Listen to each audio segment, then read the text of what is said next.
When the strategy is put in place to also make sure that we have hitch-free election. The coalition of united political parties are demanding a commitment from the newly appointed Acting Inspector General of Police, Adamu Mohammed, not to harass and intimidate members of the opposition ahead of the 2019 general elections. The opposition is demanding that the new Acting Inspector General of Police should make a commitment to the political parties, not engage in massive arrests of opposition leaders few days or hours to the election. An Abuja High Court has dismissed a suit by a member of the House of Representatives, Oladipupo Adebutu, challenging the emergence of Senator Buruji Kashamu as the governorship candidate of the People's Democratic Party, PDP in Ogun State, for the March 2, 2019 governorship election. The Kwara State Governor Abdul Fattah Ahmed has banned street rallies and campaigns across the state as a result of the violence and incessant crisis and destruction of property witnessed in the last few days. In a broadcast to the people of the state today, the governor says the need to ensure that the state is not plunged into dark era of killing informed the decision. We will not let our state slide back to the dark era of fear and violence.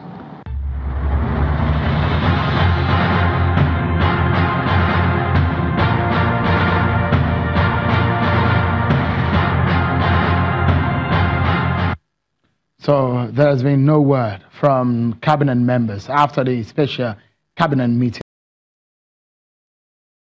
Economic Council before we can come out to brief the media.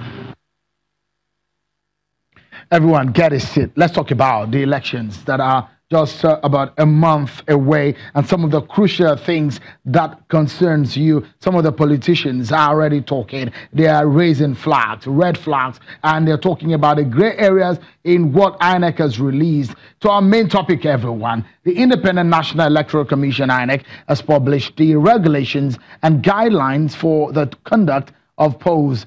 The 33 or so page document encompasses the general elections, by-elections, rerun elections, and supplementary elections.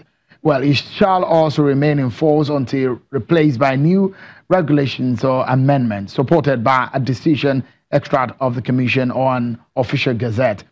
Among the key highlights covered by the document are the dates of the general elections, those eligible to vote, as well as polling units, polling officials, and polling agents, and the mode of voting and accreditation. The umpire affirms that it will employ the simultaneous voting and accreditation system. The guideline stipulates that voting shall be in accordance with the continuous accreditation and voting system procedures as specified by the Commission. This confirms that INEC is sticking to its guns in its adoption of the simultaneous accreditation and voting, despite objections from the People's Democratic Party and other opposition parties. The objections were raised after INEC released the voting procedures last week, and this process is enshrined in the regulations and guidelines.